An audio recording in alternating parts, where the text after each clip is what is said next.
Coming to you from the Spit Studios in Vancouver, British Columbia, Canada. This is the Spit Sports Show. Welcome to hockey season, officially starting on the Spit Sports Show.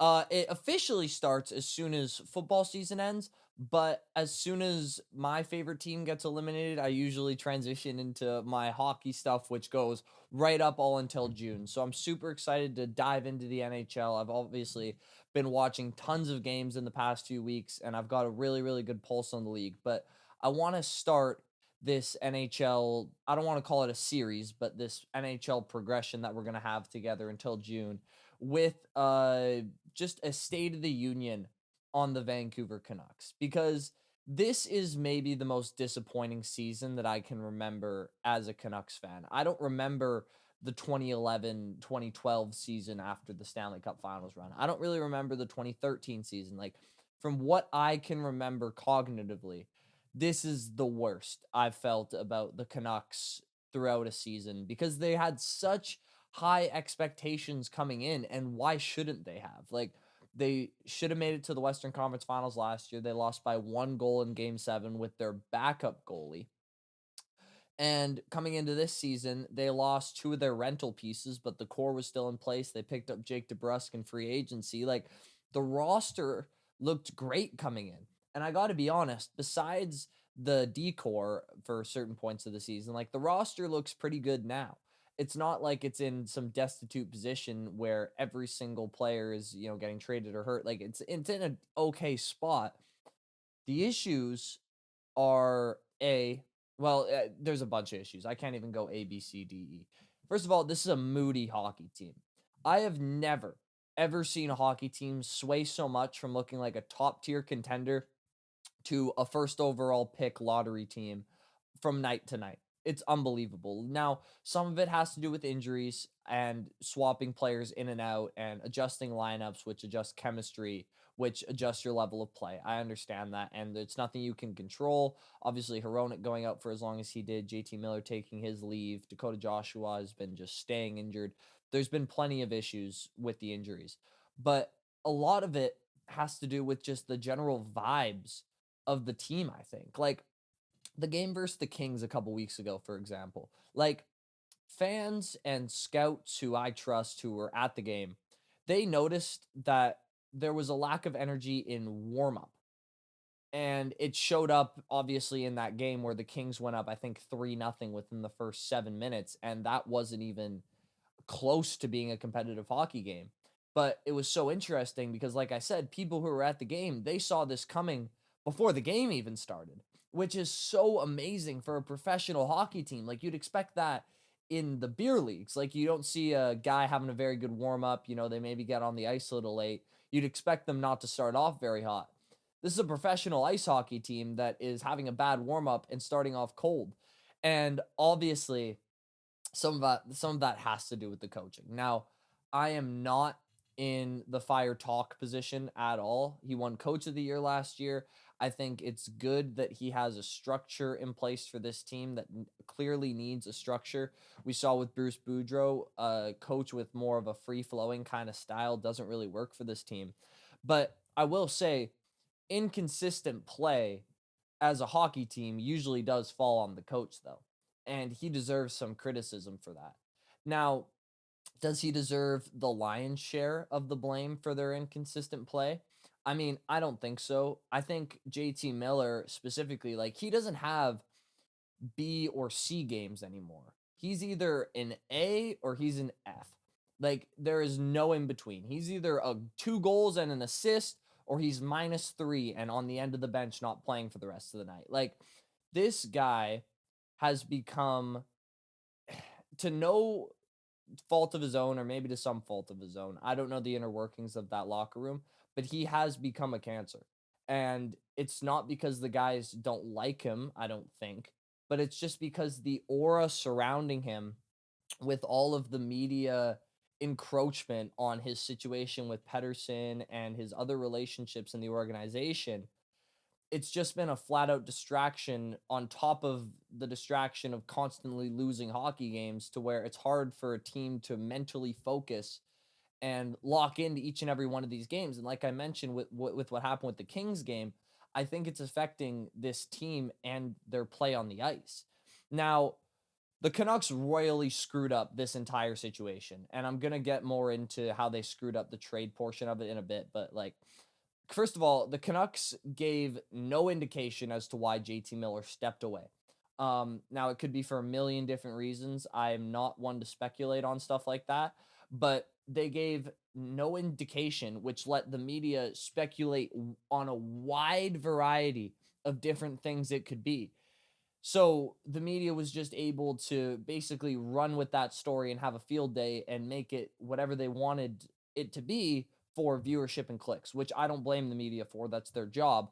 I'm saying management should have known this was going to happen and said something along the lines of it's a personal family matter, or, just something that fans won't be able to throw out theories of, like, is JT Miller taking a mental break because he hates Pedersen so much? Like, that was a real theory. And then, speaking of this Pedersen thing, they let this Miller Pedersen fire go from, a little smoke inside your oven to a full on freaking wildfire in this media. Like, it just tells me that someone or like some position in this organization does not have the lid on the pot here.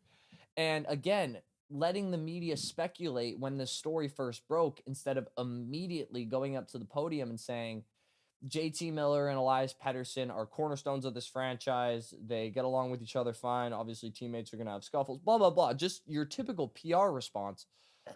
They didn't even do that. They just stayed radio silent about it. And again, let the media speculate wild and free. And then they get mad at the media for doing exactly what they allowed them to do.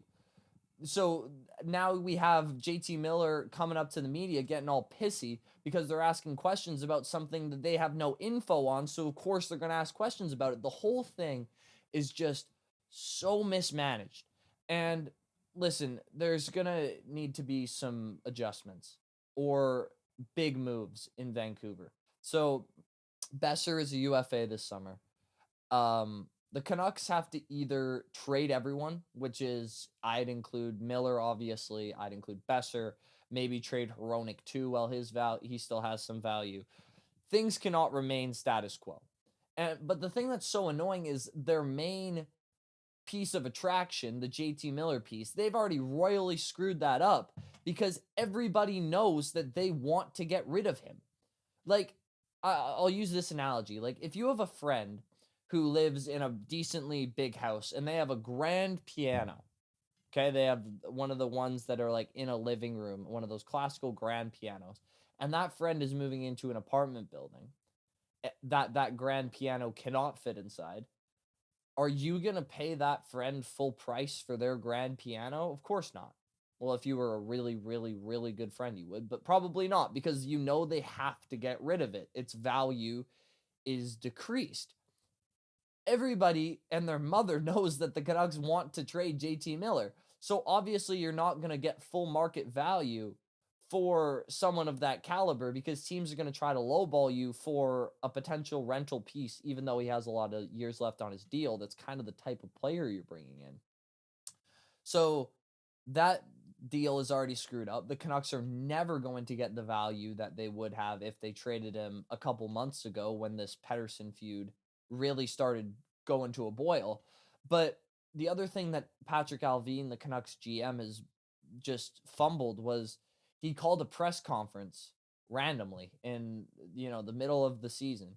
And we were all expecting as Canucks viewers and fans to hear some sort of, I don't know, encouragement, some sort of direction, some sort of plan as to what they're going to do with the decor, some updates on trade talks. But the whole press conference was a flat out joke. And the quote that really stuck out to me, I could not believe this came out of his mouth. He said, and I quote, "If everything goes right, I'm confident we're a playoff team." Yeah, that's what you want to hear from your general manager mid-season. If everything goes right, we're a playoff team. For a team that coming into this season again, it was kind of conference finals or bust. And now if everything goes right, he's pretty sure we'll make the playoffs, guys. Okay.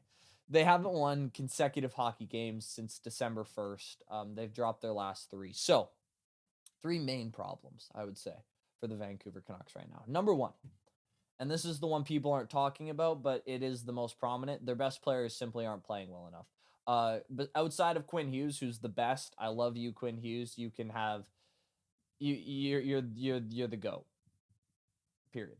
But Pedersen's had such a bad year. He's really, besides the time that Miller was out, he's made little to no impact on the game. I know his numbers are below average but decent, but just watching him this season, he's been bad.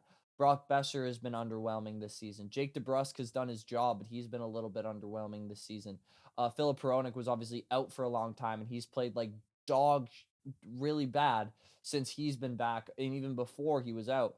So it starts with the players on the ice for me, and probably for everybody. It should be anyways. Like, you go out and play the game as players, you're getting paid millions of dollars to be good at hockey, and their best players have not been good at hockey.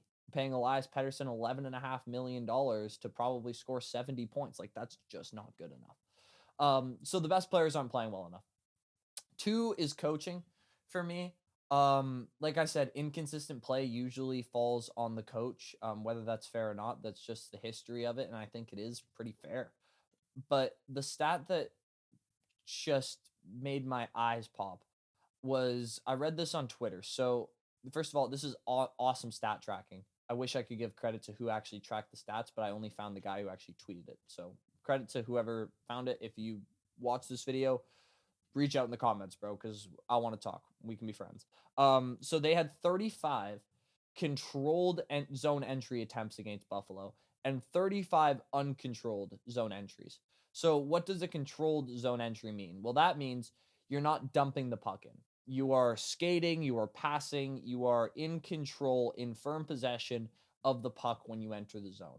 And uncontrolled is basically you dump and chase, which, again, that's a basic play in hockey. So they had half and half, literally perfect down the middle. That's why I took this game. Against Buffalo, 31 of those controlled zone entries, of those 35 controlled zone entries, were successful. Only 8 of the 35 uncontrolled zone entries were successful. So it's pretty obvious that when the Canucks decide to play to their skill, when they're in possession of the puck, kind of like the Soviets used to do back in the day with their 5-man rotation and, no dump and chase, they would always just pass to get possession. They're in good shape. But as soon as they try to play the grit grinder, talk it, aggressive, dump it in the corner style, they're out of their element and they can't get the puck. So that's a coaching thing. Talkett's got to coach them up to more controlled zone entries. I think that's undeniable. So I don't think Talkett's completely clear of blame here. I just think the players need to be blamed way before that. So number 3, though, is the general manager. So what they needed to do was obviously put a lid on this Pedersen-Miller feud before it got hot. They needed to trade for a top 4 defenseman way earlier. But here's what they need to do right now. If I'm Patrick Alvin, here I am, bald head and all. I am going to the media tomorrow, or today, if I can, for God's sake. I am going to say we are not trading JT Miller. He is our core piece, and we are moving forward, period. So that ends all the media speculation about the Miller trade. That ends all the chatter about the feud. They are going to figure it out, is what I would say. They're grown men being paid to be on a hockey team. They're going to figure it out. Then what I would do is I'd go trade for one of the defensemen that I mentioned in a couple videos ago. Go talk to Pittsburgh. Go talk to Buffalo. Go talk to these teams with a potential top 4 defenseman. I would look at Bowen Byram most prominently, but I'm biased. I love Bowen Byram. He played for my Vancouver Giants. But any one of those top 4 kind of guys, I would trade for him. And then however the rest of the season plays out is how it plays out. And then you make serious decisions this offseason about Besser. And then Miller's trade value should be back up because you're not trying to trade a bad goods player. if that makes sense. You know what I mean? When a player's not at his value, in the offseason, his value is going to be all the way back because it's a whole new season.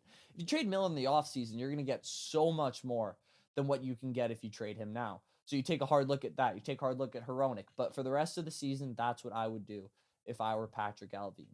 That's just me, though. So if you disagreed, leave something in the comments. Let me know what you disagree with. If you agreed, also leave a comment. Let me know what you agreed with. I love talking about sports, and we can do that in the comments section. Please leave a like if you enjoyed what you heard. Please subscribe if you haven't already. The Spit Sports Show, just over 390 subscribers. That's pretty awesome. I love you guys so much. Thank you all so much for watching. I'll see you later.